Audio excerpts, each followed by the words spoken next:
मोहतरम बुजुर्ग अजीज़ दोस्तों, जिस मुल्क में मैं और आप रह रहे हैं और ज़िंदगी गुजार रहे हैं,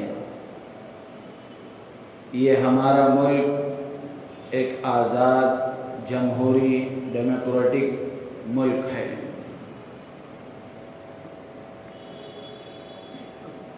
बड़ी तवील जद्दोजहद, कोशिशों और क़ुरबानियों के बाद हमारा मुल्क आज़ाद हुआ। इसको आज़ाद कराने में और मुल्क को आज़ादी दिलाने में हमारे असलाफ़ ने बड़ी क़ुरबानियाँ दी, जान व माल की क़ुरबानियाँ दी और क़ैद व बंद की सऊबतें बर्दाश्त की, जेलों में रखे गए, गोलियां मारी गई और हमारे अकाबिर ने तरह तरह की तहरीकें चलाई, तदबीरें की, कोशिशें की, हत्ता के जानों का नजराना भी पेश किया और एक बड़ी तादाद में हमारे अकाबिर और असलाफ आज़ादी के खातिर शहीद किए गए। बिलाखिर तमाम तर कुर्बानियों के बाद अंग्रेज़ को और गैर मुल्की हुक्मरानों को इस मुल्क से भगाकर और अंग्रेज़ों को इस मुल्क से भगाकर इत्मीनान का सांस लिया।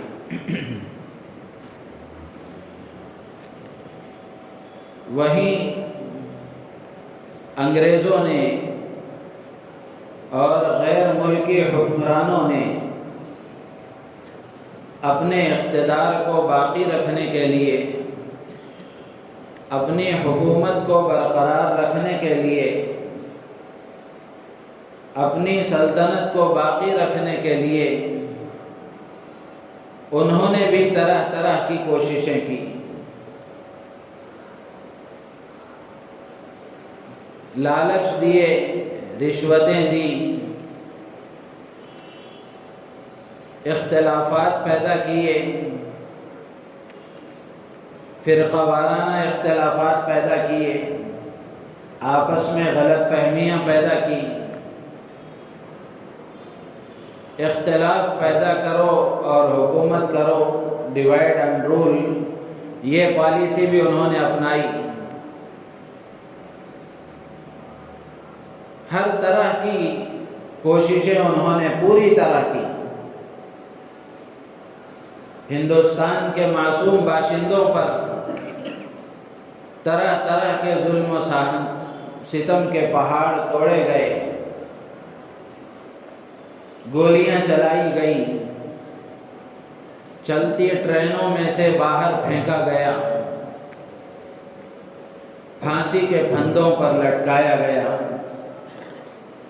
मगर सलाम हो मुजाहिदीन आज़ादी को, जिन्होंने पूरी जुर्रत और बहादुरी के साथ, पूरी शजाअत और जमा मर्दी के साथ उनका मुकाबला किया और उनको शिकस्त देकर हमारे मुल्क से उनको भगा दिया।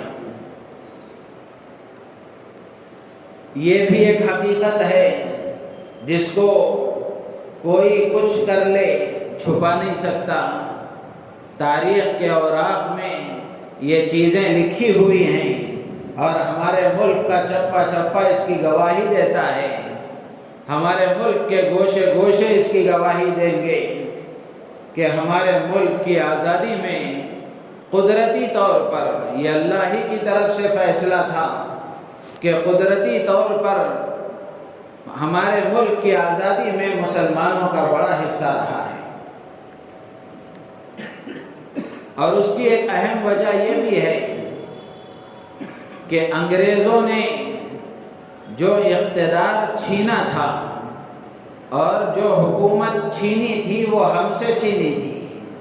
मुसलमानों की हुकूमत थी, मुसलमानों से उन्होंने इख्तिदार छीना था, जिसकी वजह से हाकिम से महकूम मुसलमानों को बनना पड़ा। इख्तिदार के ख़त्म होने का दुख मुसलमानों को ज़्यादा हुआ, जिसके नतीजे में हमारे मुल्क की आज़ादी में मुसलमानों ने बड़ा हिस्सा लिया। लिखा है किताबों में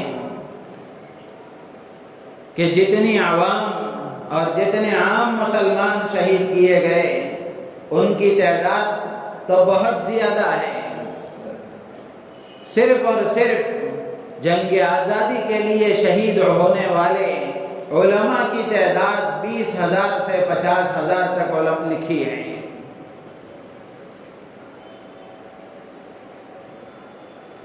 तो जब भी 15 अगस्त का मौका आता है तो ये यौम आज़ादी का मौका, ये हमें अपने अकाबिर की कुर्बानियों को याद करने का मौका है, उन मुजाहिदीन आज़ादी को याद करने का मौका है, और जिन बुनियादों पर उन्होंने हमारे मुल्क को आज़ाद कराया था उन बुनियादों को मजबूत से मजबूत तर करने के अहद करने का मौका है कि हम में से हर एक आदमी और हमारे मुल्क का हर बाशिंदा हर साल यौम आज़ादी के मौके पर इस बात का अहद करे कि वो उन मुजाहिदीन ने जिन बुनियादों पर हमारे मुल्क को आज़ाद कराया था और जिन चीज़ों के लिए हमारे मुल्क को आज़ाद कराया था, मुल्क के हर बाशिंदे की जिम्मेदारी है कि उन बुनियादों को मजबूत करने की कोशिश करें और उन मुजाहिदीन आज़ादी के जज्बात को याद रखे और याद करता रहे कि उन मुजाहिदीन ने किस लिए इतनी कुर्बानियाँ दी और किस लिए जेल की सऊबतें और मशक्क़तें बर्दाश्त की और किस लिए जेलों में गए और किस लिए अपनी जानों का नजराना पेश किया।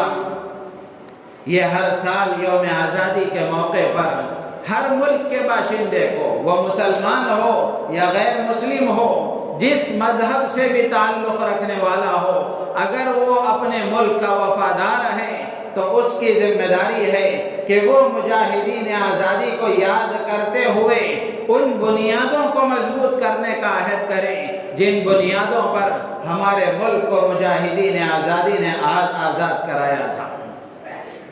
क्या बुनियादें थी जिन बुनियादों पर हमारे मुल्क को आज़ाद कराया गया?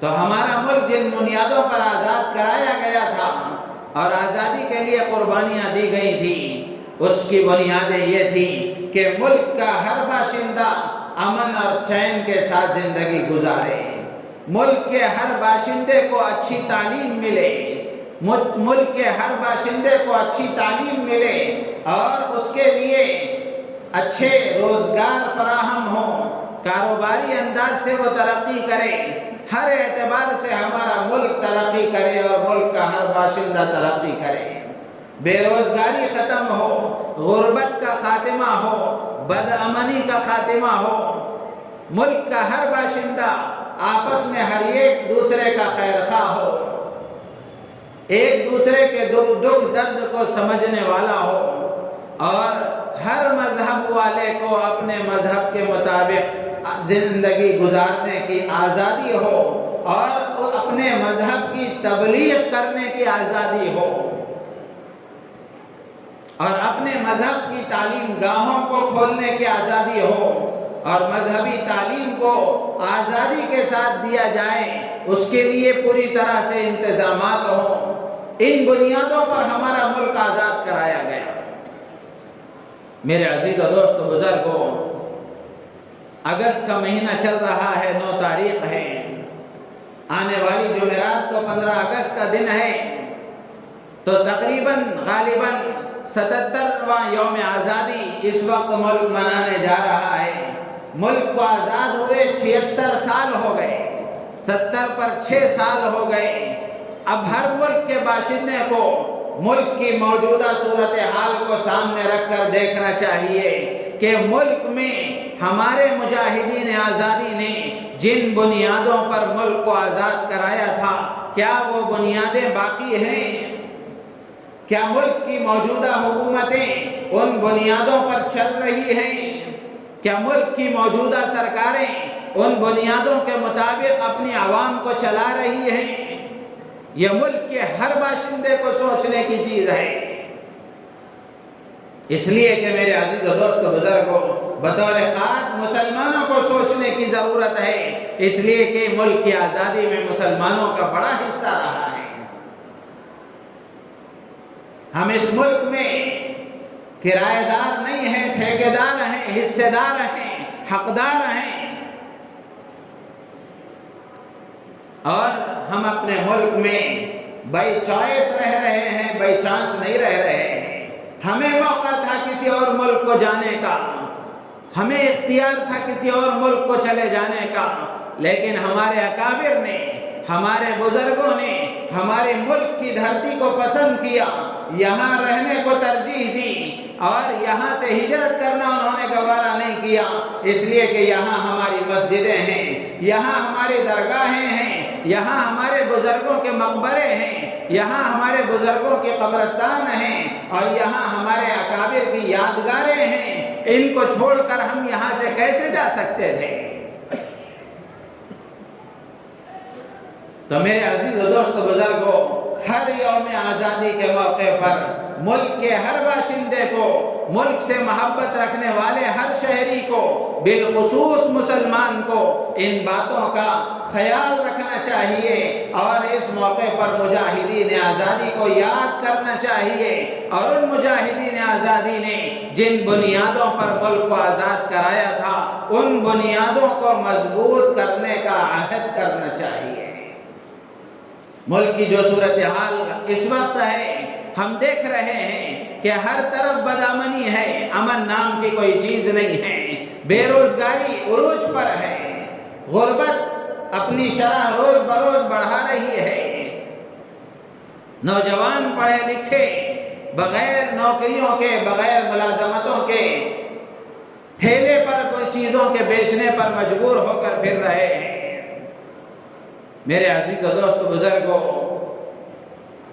हम में से हर एक की जिम्मेदारी है, हम में से हर एक की जिम्मेदारी है और मुल्क से वफादारी करने वाले, मुल्क से मोहब्बत करने वाले हर मुहिब्बे वतन शहरी की जिम्मेदारी है कि वो अपनी तरफ से, अपनी जात से इस बात की कोशिश करे कि मुल्क में अमन को बरकरार रखने के लिए, मुल्क से गुर्बत के खात्मे के लिए और मुल्क में भाईचारा पैदा करने के लिए, मुल्क से नफरत के खात्मे के लिए मैं अपनी जात से, अपनी इस्तेताअत के मुताबिक क्या कर सकता हूँ, ये हर शहरी के लिए सोचने की बात है।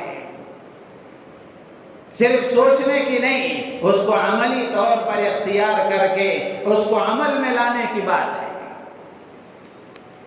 मेरे अजीज दोस्त बुजुर्गों, वहीं एक बात ये भी है, ये भी हकीकत है कि जितनी कुर्बानियां हमारे अकाबिर व असलाफ ने दी, जितनी सऊबतें और मशक्क़तें हमारे बुजुर्गों ने बर्दाश्त की, अफसोस की बात यह है कि आज का मुसलमान, आज का हमारा नौजवान हमारे अकाबिर की आज़ादी की तारीख को नहीं जानता। हमारे मुसलमानों को हमारे मुल्क की आज़ादी की जो तारीख है, उस तारीख का इल्म नहीं है। मेरे अजीज दोस्त बुजुर्गों, हर मुसलमान की जिम्मेदारी है और हर शहरी की जिम्मेदारी है कि वो आज़ादी की तारीख को पढ़े, मालूम करे कि मुल्क कैसे आज़ाद हुआ। ये सोने की तश्त में रखकर आज़ादी नहीं दी गई, बल्कि फांसी के फंदों पर चढ़ करके और चलती ट्रेनों से लाशों को, जिंदे आदमियों को फेंक करके जानों का नजराना पेश करने के बाद में ये आज़ादी हासिल हुई है। अगर हम पूरी तारीख पढ़ेंगे तो अंदाजा होगा कि आज़ादी की तारीख कब से शुरू होती है। अगर हिंदुस्तान की तहरीक आज़ादी में देखा जाए तो सबसे पहले मुनज़्ज़म तरीके से बाकायदा अंग्रेज़ों से जंग करने वाले नवाब सिराजुद्दौला के नाना अली वर्दी खान थे। उन्होंने तकरीबन 1754 में 1750 पर 4 ईस्वी में उन्होंने अंग्रेज़ों से जंग की। उस वक्त में अंग्रेज़ों का जो मरकज़ था वो कलकत्ता का डायमंड हार्बर था और फोर्ट विलियम था, ये दोनों उनके मरकज़ थे।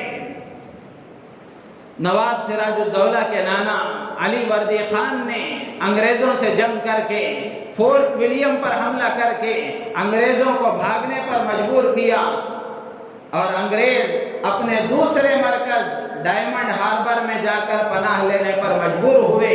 इस तरह उस जंग में अंग्रेज़ों को शिकस्त हुई। फिर उनके इंतकाल के बाद उनके नवासे नवाब सिराजुद्दौला ने पूरी तरह कोशिशें की और अच्छी तरह महसूस किया कि अंग्रेज हमारे मुल्क पर काबिज होना चाहता है, हमारे मुल्क पर कब्जा करना चाहता है और आहिस्ता आहिस्ता वो अपने पंजे गाड़ता हुआ आगे बढ़ रहा है। जब ये खतरा महसूस किया तो उन्होंने भी हर तरह से कोशिशें की और पूरी तरह अपनी ताकत को लगाया, लेकिन उनका दरबार साजिशों का शिकार हो गया। उनका दरबार साजिशों का शिकार हो गया और अपने ही लोगों ने गद्दारी की, जिसके नतीजे में 1757 में 1750 पर 7 ईस्वी में उनके दारुस्सल्तनत मुर्शिदाबाद में उनको शहीद कर दिया गया। मेरे अजीज दोस्तों बुजुर्गों, यहाँ ये भी याद रखने की बात है कि जब अपने ही गद्दारी करते हैं तो फिर बाहर वालों के ताकत की कोई जरूरत नहीं होती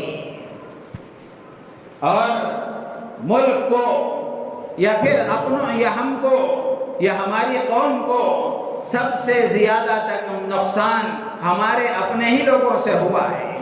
आज भी देख लें, इस वक्त में भी आप हजरात के इल्म में होगा, सब सोशल मीडिया इस्तेमाल करते हैं कि इस वक्त एक बिल पार्लियामेंट में पेश किया गया वक्फ एक्ट के सिलसिले में कि जो वक्फ का कानून पहले से चला आ रहा है, अब मौजूदा हुकूमत उसमें कुछ तरमीमात करना चाहती है और तरमीमात करके हमारे बुजुर्गों ने और हमारे अकाबिर व असलाफ ने जो जायदादें और जो चीज़ें हमारे मुल्क के लिए और हमारी कौम के लिए वक्फ की थी, अल्लाह के लिए वक्फ की थी, अब मौजूदा सरकार ये चाहती है कि वक्फ एक्ट को भी पूरी तरह कमज़ोर कर दिया जाए और उन जायदादों पर भी नाजायज़ कब्जा जमाया जाए। जब ये बिल पार्लियामेंट में पेश किया गया, कल ही पेश किया गया, तो माशाअल्लाह अपोजिशन ने भी उसकी मुखालफत की और पूरी तरह मुखालफत होती रही।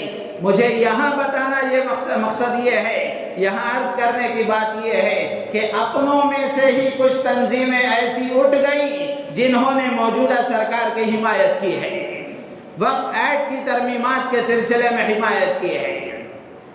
तो मेरे अजीज दोस्त बुजुर्गों, यही सूरत हाल नवाब सिराजुद्दौला के साथ भी हुई कि नवाब सिराजुद्दौला का दरबार साजिशों का शिकार हो गया, जिसके नतीजे में अपनों की गद्दारी की वजह से 1757 में 50 पर 7 में उनको शहीद कर दिया गया।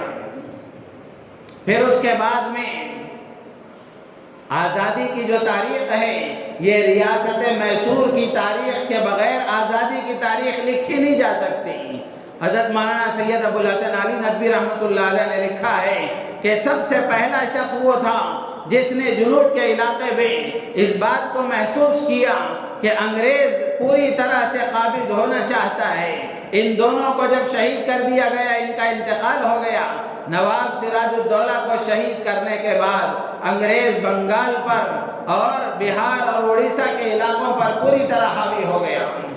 फिर उसके बाद में हजरत टीपू सुल्तान शहीद रहमतुल्लाह अलैह और उनके वालिद हैदर अली खान ने तकरीबन 4 जंगें उनके साथ की, 4 जंगें उनके साथ की। लेकिन आखिरी जंग में उसके बाद हजरत टीपू सुल्तान शहीद रहमतुल्लाह अलैह को भी 1799 ईस्वी में शहीद कर दिया गया। फिर उसके बाद में आज़ादी की जो तहरीक शुरू हुई थी वो ख़त्म नहीं हुई, बल्कि 1857 में फिर उसके बाद हमारे उलमा अकाबिर ने शामली के मैदान में बाकायदा अंग्रेज़ों के साथ जंग की और उसमें उनको शिकस्त हुई। तो ये शिकस्त नहीं बल्कि एक फतह की शक्ल थी कि जब अंग्रेज़ों ने शिकस्त दे दी और हमारे अकाबिर को शिकस्त हुई तो उसके बाद अंग्रेज़ ने यह महसूस किया कि अब हमारे लिए ज़मीन हमवार है। तो उसने ये काम करना शुरू किया कि जहाँ वो अपनी हुकूमत कायम करता रहा उसी के साथ साथ मगरिबी तहजीब के असरात भी उसने हमारे मुल्क में दाखिल करना शुरू किए। इस्लामी अकायद को, इस्लामी अमाल को, इस्लामी तहजीब को और इस्लामी हमियत और गैरत को मुसलमानों के अंदर से ख़त्म करने की कोशिश की। हमारे अकाबिर ने इसको भांप लिया और इसको महसूस किया। तो फिर उसके बाद में हमारे अकाबिर ने मुल्क के मुसलमानों के ईमान और इस्लाम की हिफाजत के लिए तहरीक देवबंद की बुनियाद रखी। मेरे अजीज और दोस्तों बुजुर्गों, शामली के मैदान में जब शिकस्त हुई तो उस वक्त में एक अंग्रेज ने, लॉर्ड मैकाले ने उस वक्त में कहा था कि मैं एक ऐसा निज़ाम तालीम बना कर जाऊंगा, मैं एक ऐसा निज़ाम तालीम बना कर जाऊंगा कि उस तालीम के नतीजे में हिंदुस्तान के मुसलमानों का जिस्म तो काला होगा लेकिन उनका दिमाग गोरों जैसा हो जाएगा। यानी नाम उसका अब्दुल्ला अब्दुर्रहमान होगा और वो बाशिंदा हिंदुस्तान का ही होगा लेकिन उसके सोचने का अंदाज अंग्रेजों जैसा हो जाएगा। मेरे अजीज दोस्तों बुजुर्गों, जब हमारे अकाबिर ने महसूस किया कि अब तक जान पर आफत आई थी, अब ईमान की बारी आई है, इस्लाम को छीनने की कोशिश की जा रही है, तो हमारे अकाबिर ने देवबंद की बुनियाद रखी और फिर उसके बाद हमारे अकाबिरीन देवबंद ने और मुल्क के उलमा ने और उसके बाद में फिर बिरादरान वतन को भी साथ लिया गया। उन सब को साथ लेकर सब ने कुर्बानियाँ दी, सब ने कुर्बानियाँ दी। हमारे अकाबिर ने जेलों की सऊबतें और मशक्क़तें बर्दाश्त की। माल्टा की जेल में रखा गया, अंडोमान की जेल में रखा गया। माल्टा की जेल में हज़रत शेखुल हिंद मौलाना महमूद हसन देवबंदी रहमतुल्लाह अलैह और उनके कई शागिर्द मौलाना उज़ैर गुल पेशावरी रहमतुल्लाह अलैह और इसी तरीके से हज़रत मौलाना शेखुल इस्लाम हुसैन अहमद मदनी रहमतुल्लाह अलैह, ऐसे कई अकाबिर उनके साथ माल्टा की जेल में रखे गए। मेरे अजीज और दोस्तों बुजुर्गों, माल्टा की जेल में उनके शागिर्द का बयान है कि जब उनको माल्टा की जेल में तहखाने में अंग्रेज ले गया और ले जाकर लोहे की गरम गरम सलाखों से उनकी कमर पर तपती हुई गरम गरम उन सलाखों से दागा जाता तो उसके साथ दागते हुए अंग्रेज ये कहता था कि महमूद हसन तुम हमारे हक में फतवा दे दो, तुम हमारे हक में फतवा दे दो। हज़रत शेखुल हिंद रहमतुल्लाह अलैह को जब होश में आता तो हज़रत शेखुल हिंद रहमतुल्लाह अलैह फरमाते कि मेरा जिस्म पिघल सकता है, मैं बिलाल का वारिस हूँ, मेरा जिस्म पिघल सकता है, मैं बिलाल का वारिस हूँ, मेरी चमड़ी उधेड़ दी जाए, मैं हरगिज़ हरगिज़ तुम्हारे हक में फतवा नहीं दे सकता। मेरे अजीज दोस्तों बुजुर्गों, फिर उसके बाद एक लंबी तारीख है। अकाबिर उलमा ने और बहुत सारे मुल्क के बाशिंदों ने, बिरादरान वतन ने भी और आम मुसलमानों ने भी कुर्बानियाँ दी, जिसके नतीजे में 47 में ये मुल्क आज़ाद हुआ। तो ये आज़ादी की मुख्तसर तारीख थी जो आप हजरात के सामने अर्ज की गई। इस वक्त में हमारी जिम्मेदारी है कि हम उन मुजाहिदीन आज़ादी को याद करें, उनकी ज़िंदगियों को पढ़ें, आज़ादी की तारीख को पढ़ें और उन मुजाहिदीन आज़ादी ने जिन बुनियादों पर मुल्क को आज़ाद कराया था उन बुनियादों पर मुल्क को बाकी रखने के लिए मुल्क के हर शहरी को फिक्र करने की ज़रूरत है, मुल्क के हर शहरी को आगे आने की ज़रूरत है। तो ये तो हुआ मुल्क की आज़ादी की तारीख का मुख्तसर सखा का।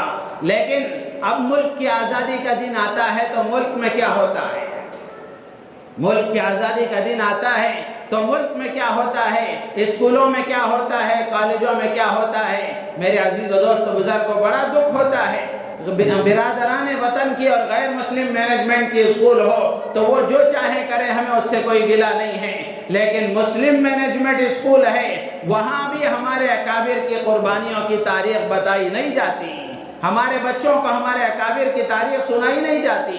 और आज़ादी का प्रोग्राम बगैर डांस के, बगैर ढोल ताशे और बाजे के पूरा नहीं होता। मेरे अजीज दोस्तों बुजुर्गों, मुसलमानों की जिम्मेदारी है कि मुसलमान इस बात को समझें और इस बात की कोशिश करें। आप हजरात के सामने मैं इसलिए बात अर्ज कर रहा हूँ कि आपके बच्चे स्कूलों में पढ़ते हैं तो आपकी जिम्मेदारी है कि आप जायजा लें कि आज़ादी के प्रोग्राम में हमारे बच्चे को क्या करने के लिए कहा गया है।